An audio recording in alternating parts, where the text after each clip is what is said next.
চীন বাংলাদেশকে সামরিক প্রযুক্তি হস্তান্তর করেছে, ভারতের জন্য একটি আতঙ্কের বিষয় হয়ে দাঁড়িয়েছে।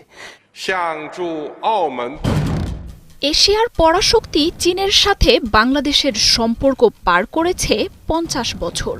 এমন কয়েকটি হালকা অস্ত্র তৈরির প্রযুক্তি চীন হস্তান্তর করেছে, যা যুদ্ধে খুবই কার্যকর। বাংলাদেশিরা বয়কট করায় কলকাতায় এখন ব্যবসায় লালবাতি। নিঃশেষ হওয়ার পথে ভারতের ট্যুরিজম সেক্টর। এই বিজনেসটা বন্ধ করে দেব। একদম পুরোটা ফ্লপ। অন্য ব্যবসা করতে হবে, এই ব্যবসা তো চলবে। হোটেল বাণিজ্যে হাহাকার, ব্যবসায়ীদের না খেয়ে মরার দশা। দর্শক, ভারত বাংলাদেশ যুদ্ধের অবস্থা সৃষ্টি হচ্ছে। বাংলাদেশ পুরোপুরি যুদ্ধের প্রস্তুতি নিচ্ছে। চীন ইতিমধ্যে বাংলাদেশের পাশে এসে দাঁড়িয়েছে, অনেক অস্ত্র দিয়েছে, পাশাপাশি যুদ্ধের সকল ট্রেনিং এবং সাহায্য সহযোগিতা করছে। এদিকে নরেন্দ্র মোদী কঠিন বিপদে পড়ে গিয়েছে। ডক্টর মোহাম্মদ ইউনূস কি জিনিস এটা দেখিয়ে দিয়েছেন। ভারত এবার অর্থনৈতিক পঙ্গু হয়ে যাচ্ছে। দর্শক, এই ভিডিওতে দেখতে পারবেন, না টেনে একটি লাইক করে দেখতে থাকুন সম্পূর্ণ ভিডিওটি। বাংলাদেশিরা বয়কট করায় কলকাতায় এখন ব্যবসায় লালবাতি। নিঃশেষ হওয়ার পথে ভারতের ট্যুরিজম সেক্টর। এই বিজনেসটা বন্ধ করে দেব। একদম পুরোটা ফ্লপ। অন্য ব্যবসা করতে হবে, এই ব্যবসা তো চলবে। হোটেল বাণিজ্যে হাহাকার, ব্যবসায়ীদের না খেয়ে মরার দশা। দেখার কেউ নেই। বাংলাদেশে না হলে বেঙ্গলের হাফ প্রায় ক্ষতি আছে। এখানে মোটামুটি পুরো হোটেলই বন্ধ আছে, লোকজন নেই। বাংলাদেশি রোগীর অভাবে বন্ধ হয়ে যাচ্ছে কলকাতার হাসপাতালগুলো। দুশ্চিন্তায় ঘুম হারাম ডাক্তারদের। বাংলাদেশের সঙ্গে পাঙ্গা নিতে গিয়ে ধস নেমেছে ভারতের অর্থনীতিতে। রুপির দরপতন ছাড়িয়ে গেছে অতীতের সকল রেকর্ড। এগুলো কিন্তু আমার কথা নয়। বাংলাদেশকে চাপে ফেলতে গিয়ে ভারত, বিশেষত কলকাতার অর্থনীতির চেয়ে কোমর ভেঙে পড়েছে, তা নিয়ে এখন মহাচিন্তায় মোদির মিডিয়াগুলোই।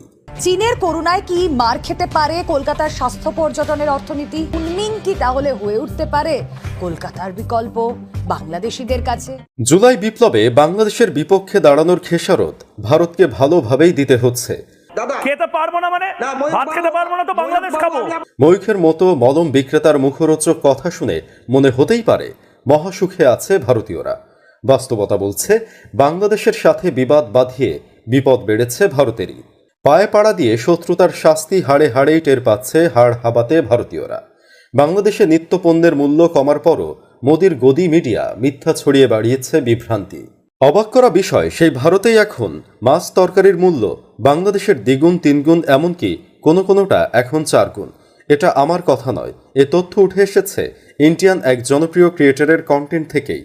टमाटर प्याज 70 रुपए किलो बिक रहे हैं। गोभी जो कोई मन से खाता भी नहीं है, वो भी 100 रुपए किलो पे है। दूध के प्राइसेस हर कुछ महीने में बढ़ते जा रहे हैं और फ्रूट्स तो लग्जरी बन चुके हैं। টেলিভিশন নিউজের হেডলাইন এখন ভারতের বেহাল জিডিপি।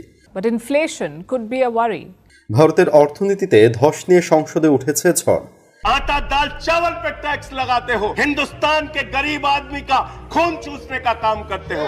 যে দেশের জনগণ থেকে শুরু করে মেইনস্ট্রিম মিডিয়া সবাই পড়ে থাকে অন্যের চরকায় তেল দিতে, তাদের কলসি ফুটো হলে খোঁজ নেওয়ার যে কেউ থাকবে না, এটাই তো স্বাভাবিক। কিন্তু যুগটা যে তথ্য প্রযুক্তির, খবর তো আর লুকিয়ে রাখা যায় না।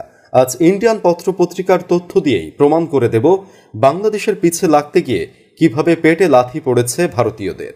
দেখতে হবে সম্পূর্ণ ভিডিও। সাথে আছি গোলাম হোসেন নামে পরিচিত কণ্ঠস্বর, আমি নিলয় নীল। জুলাই বিপ্লবের শুরু থেকেই বাংলাদেশের বিরুদ্ধে ছিল ভারত। ছাত্রদের বিপক্ষে মিথ্যা খবর প্রচার, যৌক্তিক আন্দোলনকে বিশ্ববাসীর কাছে নেতিবাচকভাবে উপস্থাপন করে গোছানো আন্দোলনকে নস্যাতের প্রাণপণ চেষ্টা করেছে মোদির মিডিয়াগুলো। বর্তমান বাংলাদেশের শুরু থেকেও একই স্ট্যান্ডে মোদিপন্থীরা একের পর এক মিথ্যা খবর ছড়িয়ে দুই দেশের সম্পর্ক এখন ইতিহাসের সবচেয়ে বাজে অবস্থায়। কিন্তু বাংলাদেশকে বিপদে ফেলতে গিয়ে নিজের খোঁড়া গর্তেই পড়েছে ভারত।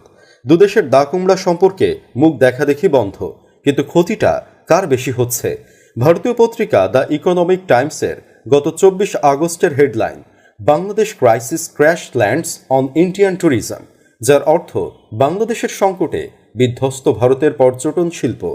আর্টিকেলটার একটু চীন বাংলাদেশকে সামরিক প্রযুক্তি হস্তান্তর করেছে।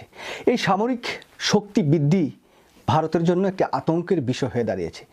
দেখুন, এশিয়ার পরাশক্তি চীনের সাথে বাংলাদেশের কূটনৈতিক সম্পর্ক প্রায় 50 বছরের। সম্প্রতি সময়ে চীন বাংলাদেশকে শুধু সামরিক সরঞ্জামই নয়, তারা কিন্তু বাংলাদেশকে অনেক মূল্যবান সামরিক প্রযুক্তি হস্তান্তর করেছে। এই সামরিক শক্তি বা প্রযুক্তি যেটা হস্তান্তর করেছেন, এই বিষয়গুলো দেখে ভারত মোটামুটি একটা আতঙ্কে আছে। আপনারা সম্প্রতি দেখেছেন যে চীনের সাথে ভারত আবার সম্পর্ক ঠিক করতে চায়। চীনের সাথে ভারতের যে দ্বিপাক্ষিক সম্পর্ক সেটা উন্নয়নে ভারতের প্রধানমন্ত্রী নরেন্দ্র মোদী কাজ করতে চায়। নানা তৎপরতা ভারতের পক্ষ থেকে হাতে নেওয়া হয়েছে।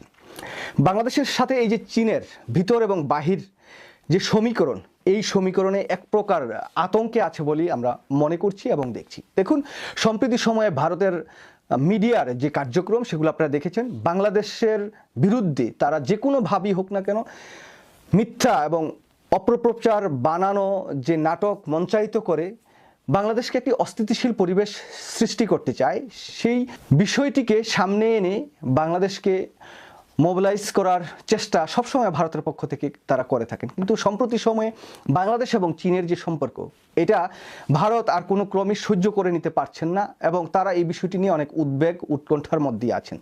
দেখুন, এই মাসের 26 তারিখে বাংলাদেশের প্রধানমন্ত্রী এবং চীনের প্রধানমন্ত্রী শি জিনপিংয়ের আমন্ত্রণে চীনে যাচ্ছেন। সেই জায়গায় বাংলাদেশের সাথে চীনের যে দ্বিপাক্ষিক সম্পর্ক সেটা উন্নয়ন হবে, সামরিক শক্তি সেটা উন্নয়ন হবে।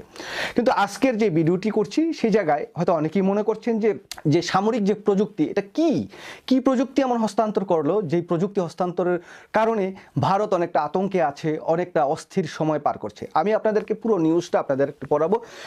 জনকণ্ঠতে এই রিপোর্টটি আসছে। এই রিপোর্টটিতে তারা বলছেন যে চীনের প্রেসিডেন্ট শি জিনপিংয়ের নেতৃত্বে বাংলাদেশকে হালকা অস্ত্র তৈরির প্রযুক্তি প্রদান করা হয়েছে, যা যুদ্ধক্ষেত্রে অত্যন্ত কার্যকর। বিশেষ করে লকেট লঞ্চার এবং কাঁধে বহনযোগ্য স্বল্প পাল্লার বিমান বিধ্বংসী মিসাইলের মতো প্রযুক্তি যুদ্ধের গতিপথ বদলে দিতে পারে। আপনারা বুঝতেই পারছেন যে কি দিছে। স্বল্প পাল্লার বিমান বিধ্বংসী মিসাইল যেগুলো আছে, যেগুলা আপনার যুদ্ধক্ষেত্রে বিমান অথবা যে কোনো কিছুই ধ্বংস করতে পারে।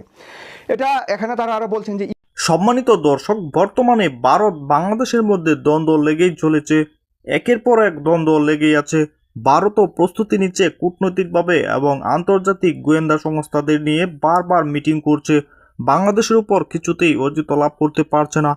যে দেশ একবার অন্য দেশের প্রতি কর্তৃত্ব করতে পারবে, তার হুকুম চালাতে পারবে, তখন সেই সুযোগ আর কখনো হাতছাড়া করবে না।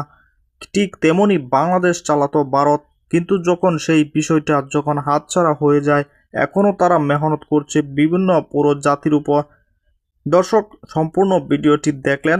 এ বিষয়ে আপনাদের মূল্যবান মতামত অবশ্যই কমেন্টে জানাবেন এবং পরবর্তী ভিডিওগুলো সবার আগে পেতে চ্যানেলটিকে সাবস্ক্রাইব করে রাখুন।